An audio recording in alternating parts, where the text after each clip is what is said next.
2 days after, the UK Defence Ministry raised an alarm about retired British military pilots being recruited by China to train PLA soldiers, Taiwan has now issued a clarification saying its retired military pilots have not helped with the training of PLA soldiers in any way.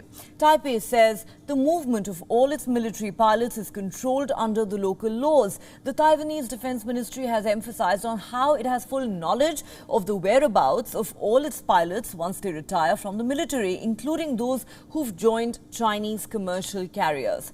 Lieutenant General Yen Sen, however, has sounded a note of caution, saying it's a free market and the government cannot control what the veterans do, even if that means them working for mainland Chinese airlines. These comments by the Taiwanese government come after media reports claiming that the People's Liberation Army of China had offered exorbitant sums of money to retired British Air Force pilots to share their expertise with the Chinese armed forces. According to these reports, the PLA expects this kind of training to help Chinese forces gain an understanding of how Western warplanes and pilots operate, and experts say such information could be critical in the event of a conflict.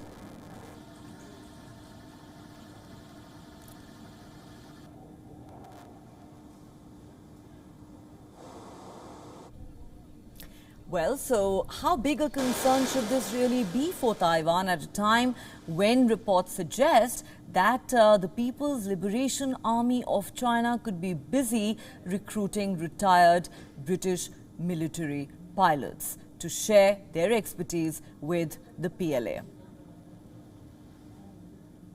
All right, for more on that story, we're now joined by Vincent Chow Rom. He is the former political director at Taiwan's representative office in Washington, D.C. Thank you so much for speaking to WION.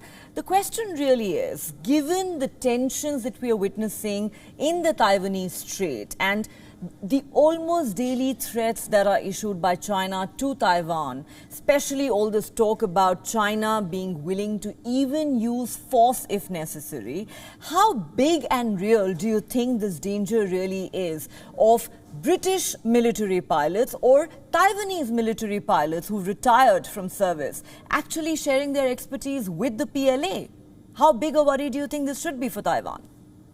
Well, thank you for having me. And it is a serious problem. In Taiwan, we've seen in the past few years a number of generals have actually gone over to China, to Beijing, to participate in CCP, Chinese Communist Party activities. So it is quite a big issue for Taiwan, the fact that our retired military officers have this level of exchanges with the PRC.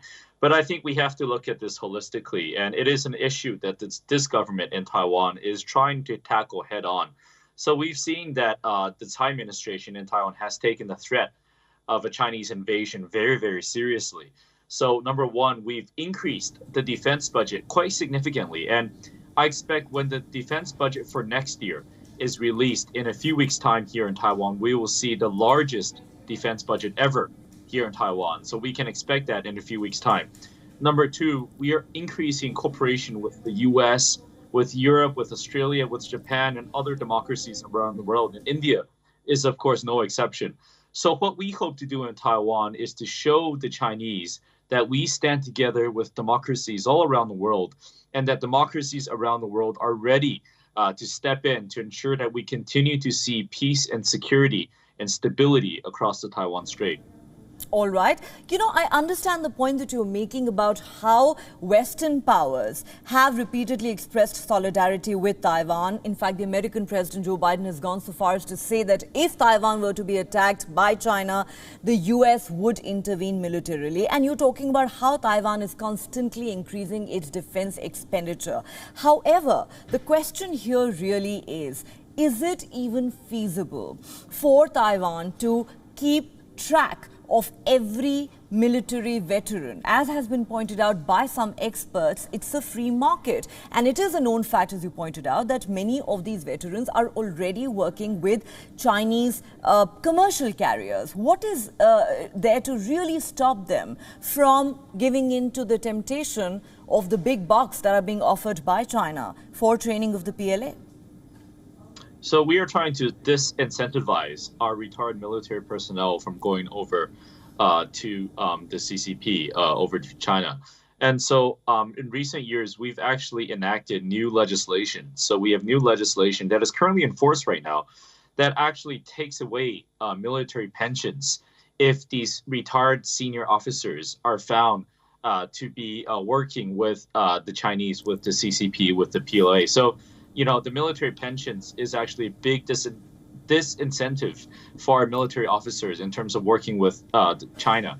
So that's the first part. Number two, we are increasing the penalties in terms of spying, in terms of them sharing classified intelligence.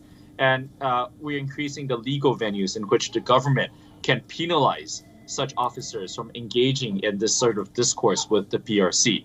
And so all in all, I think, there's a very strong, legal, actions that we are trying to put in place to ensure that this sort of military officers sharing or engaging with the PRC does not take place in the future. So that's what we have in place. But at the same time, we're also looking into more measures we can do. So that's sort of step one. There may be steps 2 and 3 depending on how things go in coming years. All right, so stronger disincentives are being introduced, measures are being put in place. We'll really have to wait and see how that pans out, especially given the heightened tensions in the Taiwanese Strait at the moment. Vincent Chow, thank you so much for sharing your perspective with WION.